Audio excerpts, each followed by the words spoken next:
دا سیب چې هغه تاسو په اول ور باندې وینئ او هغه تاسو ته هر قسمه اسانیان چې تاسو ته په موبایل کې راولي که تاسو لا انګلیش یا بل ژبه نه درځي تاسو خپل مورنۍ ژبه درځي نو تاسو کولی شئ چې د هر قسم انسان سره په هغې باندې خبرې وکړئ دغه شان دویم نمبر خبره دا ده که تاسو چې بهر ملک ته لاړ شئ یا تاسو یو داسې ځای ته لاړ شئ چې هلته ژبه بدلې لیکلی شوي په بورډونو باندې یا بل څیز باندې نو تاسو د خپل موبایل په کیمرې په واسطه سره تاسو داسې هم کولی شئ چې تاسو خپل موبایل کیمره تاسو هغه بورډ ته ونیسئ او هغه تاسو ته په پښتو ژبه کې یا ستاسو د مورنۍ ژبه کې تاسو ته هغه لیکل ښکاره کړي او تاسو په هغه ژبه باندې ووینئ دغه شانې که تاسو چېرته مثال په طور ناشنا څیز تاسو وینئ او تاسو له د هغې نوم نه درځي نو دغه کیمره باندې تاسو د هغې نه تصویر وباسئ تاسو ته به د هغه څیز نوم راشي که تاسو یو څیز باید چا سره وینئ او اخیستل غواړئ او هغه تاسو ته د هغې نه نوم راځي نه ډیټیل راځي تاسو تصویر وباسئ نو هغې ډیټیل هم تاسو ته راشي او تاسو هغه اخیستلی هم شئ آنلاین پرچیز کولی شئ دغه شانې تاسو ته د هوټل لوکیشن وغیره ډېر زیات اپشن په دغه اپ کې موجود دي چې دا ستاسو دپاره په موبایل کې ډېر زیات لازمي دی نو راځئ موږ سره موبایل ته تاسو دغه ټوله طریقو ښیم چې تاسو څنګه کولی شئ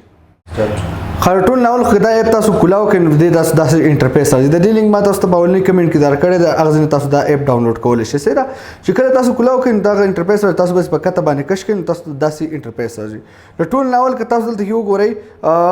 ډایننګ دی بیا پلیسز دی که تاسو د څیزونو ډیټیل پکاري تاسو یو ځای کې یو د هغه تصویر ولګئ وباسئ نو تاسو به ډایرکټ دا ډیټیل راکړي چې دا دغه ځای دی او دغه ټول لوکیشن هر څه به تاسو ته درکړي صحیح ده دغه شانې که تاسو شاپینګ ته راشئ مثال په طور باندې یو څیز دی تاسو غواړئ چې زه دا اخلم خو د هغې ډیټیل ماته پکار شي دا به 100 روپۍ باندې خرڅېږي یا څه حساب دی څه نه دی نو سمپلي تاسو هغه څیز راوالی او هغې ته که تاسو داسې ونیسئ او تصویر وباسئ نو دی به تاسو ته د هغې هم ډیټیل راکړي چې دا څه شی دی په کوم ځای کې میلاویږي او په 100 روپۍ باندې نو هغه ډیټیل هم تاسو کتلی شئ چې لاندې میلاو شو نو تاسو یې اخیستلی شئ دغه شانې دلته کې دا په دې کې څیزونه دي چې دې کې تاسو ته نور دغه چې دي یو کوېسچن چې تاسو ته راځي نو هغې تاسو جواب چې دی هغه معلومولی شئ نو هوم ورک دی یو قسم باندې تاسو ایګزام تیاره کوئ یا تاسو یو ځای کې یو سوال تاسو څوک تپوس وکړي د هغې جواب تاسو غواړئ نو هغه هم تاسو دلته کې کولی شئ دلته کې تاسو نارمل سرچ کولی شئ مثال په طور د هر څه چې دي تاسو د هغې سرچ کولی شئ چې دا کوم ځای دی څه شی دی څه شی نه دی خو که اوس تاسو راشئ ټکس ته نو د دې ټکس په واسطه سره تاسو کولی شئ چې د هر څیز نه تاسو لیکل کاپي کړئ اوس فلحال ما سره داسې شی نشته چې تاسو هغه کښېنم او وښیم چې تاسو د هغې نه لیکل کاپي کړئ سمپلي چې په څه باندې تاسو ونیسئ او په دې باندې کلیک کړو تاسو نو هغه لیکل به ټول کاپي شي تاسو یې هر چا ته ورلېږلی شي د ټول نه اخري اپشن چې دی نو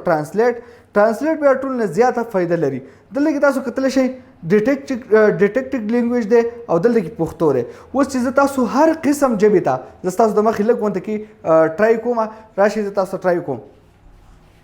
که دا تاسو وګورئ